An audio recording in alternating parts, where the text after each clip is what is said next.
ভালো ব্যক্তি, তুমি সংস্কৃতিবান ব্যক্তি, যে হ্যাঁ নিজের ভুলটা নিজে স্বীকার করে নিয়েছি।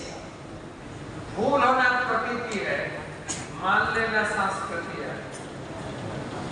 और तृतीय स्टेप सुधार लेना प्रगति है। যদি আমি বুঝে নিই ঠিক আছে আর ভুল করবো, তাহলে তুমি ভক্তি জীবনে আরো এগোতে পারো। ধরো আরেকটা জাগতিক উদাহরণ, অনেক ছেলে মেয়ে আশাতীত ফল পায়নি মাধ্যমিকে, আবার কিছু ছেলে মেয়ে আশাতীত ফল পেয়ে গেছে। কিছু ছেলে মেয়ে আশানুরূপ ফল পায়নি, আছে না, তারা ভেঙে পড়েছে, কিন্তু তার এই অনুতপ্ত অনুশোচনাটাই তাকে প্রগতি করাবে। কি আমাকে এই চেষ্টা আরো ভালো করে পড়তে হবে, প্রস্তুতি দিতে হবে। ও ভালো রেজাল্ট করবে, অবশ্যই যদি বুঝে নেয় যে আমি আর একটু চেষ্টা করলে আমি রেজাল্টটা ভালো করতাম, আমি আর সময় নষ্ট করবো না। এদিকে মা বলছে, বাবা বলছে, আর নিজে তো প্রায় আত্মারা হয়ে গেছি, আমি বাড়িতে কি করে মুখ দেখাবো।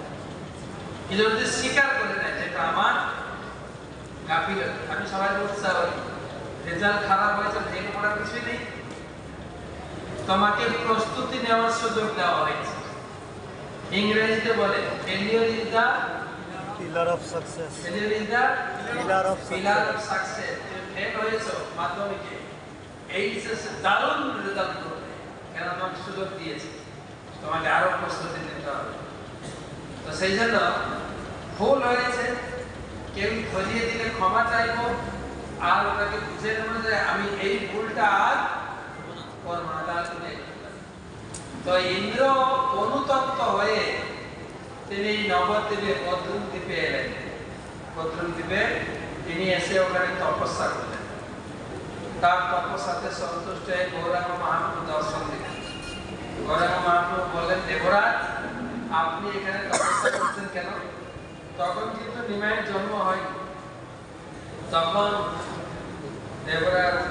দেবরাজের এই প্রশ্নে দেবরাজ বলেন, প্রভু আমি দাপর লীলাতে বৃন্দাবন লীলাতে আপনার চরণে অপরাধ করেছি, এখন যাতে অপরাধ না করি সেই জন্য আমাকে আশীর্বাদ।